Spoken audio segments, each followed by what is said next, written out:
الحمدللہ وکفی والصلاة والسلام علی سید الرسل وخاتم الانبیاء۔ میرے محترم دوستو، 28 رمضان المبارک اس عشرے کی وہ آخری رات جو لیلۃ القدر کی کہلاتی ہے 29ویں آ جانے والی ہے۔ میری گزارش ہے پوری دنیا کی امت مسلمہ سے،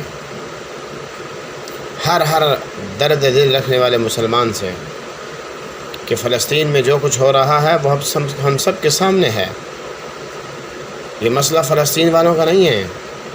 رسول اللہ صلی اللہ علیہ وسلم نے ارشاد فرمایا، المؤمن کجسد واحد، مسلمان ایک جسم کی طرح ہیں، اگر سر میں درد ہو تو پورا جسم تڑپے۔ یہ نہیں ہے کہ باقی جسم کے تو سر کا مسئلہ ہے، میرا مسئلہ ہی نہیں۔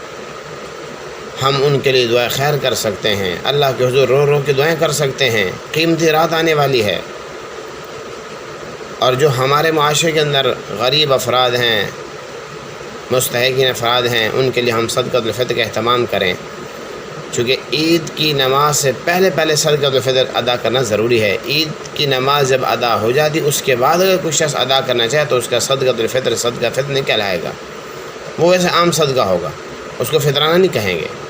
یہ غرباء کی عید ہے، ہم کوشش کریں، اپنے مال کا حساب لگائیں، اور زیادہ سے زیادہ اللہ کی راہ میں خرچ کریں۔ انفع للفقیر، رسول اللہ صلی اللہ علیہ وسلم نے فرمایا کہ فقیر کو نفع دو، اور یہ وہ فقیر ضرورت مند ہیں ہمارے دروازوں پہ آنے والے گداگر، پیشہ ور، بھیکاری، ان کو نہیں دینا چاہیے کسی بھی صورت میں، چونکہ انہوں نے اسلام کی ریاست کی بدنامی کر رکھی ہے۔ یورپ کنٹری میں آپ کو کہیں مانگنے والا نہیں ملتا، یہ سب پیشہ ور لوگ ہیں۔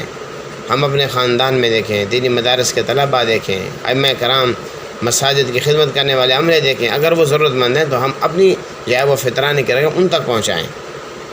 جتنے قدم چل کر جائیں گے، قدم قدم پہ اجر ملے گا۔ دعا ہے رب کائنات اللہ پاک پوری امت مسلمہ کو رمضان کی صحیح پوری برکتیں، خیریں سمیٹنے کی توفیق عطا فرمائے۔ وما علینا الا البلاغ المبین۔